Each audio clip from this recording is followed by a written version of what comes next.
to today's episode of the Daily Blend. I'm your host, AC, and we are joined today in studio by Ira Desiree, who is the Chief Operating Officer at Granny's House, and Demarko Coleman, who is a longtime volunteer for Granny's House. And we are continuing to honor the legacy of the late Pam Ingram, aka Granny Pam. And Ira, I know that you have a lot of experience with Granny Pam and Granny's House. So tell us a little bit about your experience. Yeah, so I came here in 2007, and Granny's House became a second home apart from my own house. And losing my mom, she became a mother. And it's not so much information. I don't know why she chose me, and she kept coming back to me. And I don't know if I care about the information, but I care more about the relationship that she chose to have with me. So, yeah, that's Granny Pam. Yeah, it was definitely a close relationship. Yeah. Granny Pam and I spent a lot of time talking about you when you were a young man. Yeah. And she just had a very special place in her heart for you, for sure. And you grew up there pretty much, because when you arrived in Colombia, where'd you come from? So I was born in a refugee camp in Tanzania. Yeah. And when you arrived in Missouri, how old were you? I was 8, turning like 9. Okay, so around 9 years old. Yeah. And that's got to be a huge shock, right? Coming from Tanzania to the middle of Missouri. Yeah. And to have somebody like Granny Pam just kind of scoop you up and take you under her wing had to feel pretty special. Yes. She was a special lady. Special lady. And Mr. Coleman, how'd you get involved with Granny's House? Well, first and foremost, I want to say thank you for having Ira and myself on this wonderful show, The Daily Blend with AC. Kudos to you and everyone behind the scenes. Thank you. I got involved with Granny's House in 2009, and it has been a life-changing experience for me.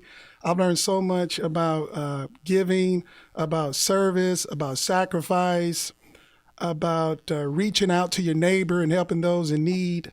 And Granny Pam has really left an indelible mark on this community and so many young people as well as volunteers. And so we all are better because of our interaction with Granny Pam, for sure. Yeah, I would definitely say so.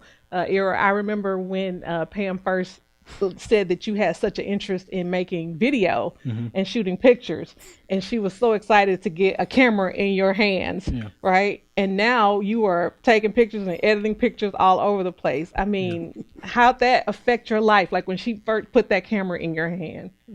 Yeah, so I mean, when I first came to the United States, I communicated in pictures, and she noticed that. And then she, like more than anything else, she wanted me to find a relationship with God and then a way to communicate, use my talents. So she did those two things well, and I appreciate her for that. Yeah, absolutely. I would say that the mark that she left on all of us, truly, she was able to create this kind of this web of connections, right, with people. Yeah. Because we were volunteers at Granny's House at the time. You were a young boy at that time, right? And you grew up kind of in that system. And then when Pam passed away in 2022, it was natural for us to remain connected, right? It was very natural. She made sure that the people that were important to her were connected to each other. She was able to do that in many different ways. She did that with myself and her sister, who lives, not even in Colombia. She made sure that we had a relationship so we would remain connected.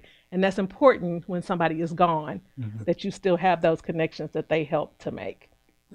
Yeah, I would say that Granny Pam, when I think about her, it's like 4 things I believe that she taught me as a father, as a husband, as a member of this community. She taught me to see people and to see their values. She taught me to learn their story, like to know your story, where you're from, something about you. So to know your story. And then she taught me to affirm their uniqueness. We all are unique in some way, form, or fashion. I'm a little quirky, a little crazy, but to affirm their uniqueness. But lastly, and most importantly, she taught me how to give of my time, of my talent, of my resource. Many may not know, but Granny Pam graduated from University of Missouri with a journalism degree, and she could have went on and did many wonderful things in that space, but she gave that up to serve kids and to follow her passion. So Granny's House is more than a program.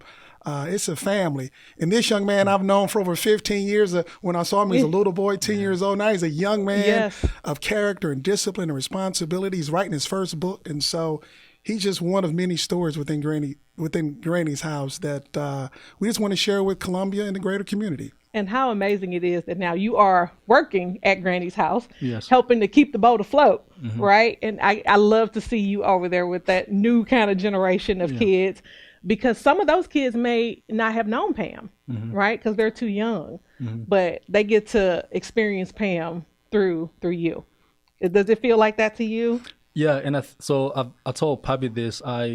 We're always trying to find ways to honor Pam, and I think one of my mission is, like, there's no glory if we fail at demonstrating God's love, and that was the mission statement of Granny Pam. So we're always trying to honor both God and Granny's House. That's an amazing thing. It's an amazing thing. And we still go back. We were just there at a Christmas party for the kids. It was loud. It was rambunctious. It was exciting. All the kids got to take home gifts, but it was all in honoring Pam and seeing her pictures in that room, like around that room.